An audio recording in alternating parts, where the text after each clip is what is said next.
ఆంధ్రప్రదేశ్ మంత్రి నిమ్మల రమానాయుడు గారు కూడా రేవంత్ రెడ్డి బండారాన్ని బయటపెట్టిండు. స్పష్టంగా నిమ్మల రమానాయుడు గారు బయటకు వచ్చి ఏం చెప్పిండు? ఆంధ్రప్రదేశ్ నీళ్ల మంత్రి బనకచెర్ల మీద చర్చ జరిగిందని, గోదావరి బనకచెర్ల ప్రాజెక్టు ముందుకు పోవడానికి ఇరు రాష్ట్రాలు కలిసి కమిటీ వేసుకుంటున్నామని మీటింగ్లో నిర్ణయమైందని కూడా చెప్పిండు. ఏది? గోదావరి బనకచెర్ల ఇష్యూ పరిష్కారానికి ఇరు రాష్ట్రాలు అధికారులతో ఒక కమిటీ వేసి దీన్ని మేము పరిష్కారం చేసుకొని ముందుకు పోతాము అని చెప్పి ఆంధ్రప్రదేశ్ నీళ్ల మంత్రి కుండబద్దలు కొట్టినట్టు రేవంత్ బండారాన్ని బయటపెట్టాడు. రేవంత్ ముఖం నల్ల ముఖమైంది. చేసిన ద్రోహం బట్ట బయలైంది. సంకలదొచ్చి బనకచెర్లకు తల ఊపిండు.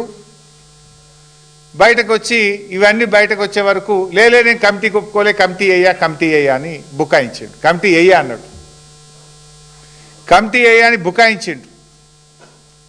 ఇది ఎట్లుంటుందంటే కథ మనకు తెలియదేం కాదు. గతంలో గత చరిత్ర చూస్తే కూడా తెలంగాణ ఉద్యమకారుల మీదనే ఎవడ్రా జై తెలంగాణ అంటుండు అని ఉద్యమకారుల మీద తుపాకీ గురిపెట్టిన రేవంత్ రెడ్డి నా అంత తెలంగాణ ఉద్యమకారుడు లేడని మాట్లాడతాడు.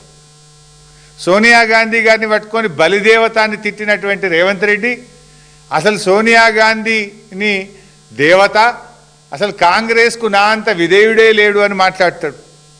కేసీఆర్ గారు ఉద్యోగాలకు నోటిఫికేషన్లు ఇస్తే ఆ ఉద్యోగాలకు కాయిదాలు పంచి నియామక పత్రాలు పంచి నేనే ఉద్యోగాలు ఇచ్చిన అనేటువంటి గనుడు రేవంత్ రెడ్డి. ఇప్పుడు బనకచెర్ల మీద కూడా అట్లే చేసిండు. బనకచెర్ల మీద మేము జంగు సైరన్ కొట్టి ఆంధ్రప్రదేశ్ హుషారు చేసింది. ఏం చేసింది? లేలే మేము బనకచెర్ల వెనుకకు తీసుకుంటున్నాము అన్నది మధ్యలో. అది ఎందుకు వెనుకకు తీసుకున్నారు అనే కనీస సోయి కూడా ఈ ముఖ్యమంత్రికి లేదు, ఈ నీళ్ల మంత్రికి లేదు. లేక ఏమన్నారు తెలుసా? లేలే మా పోరాటానికే బనకచెర్ల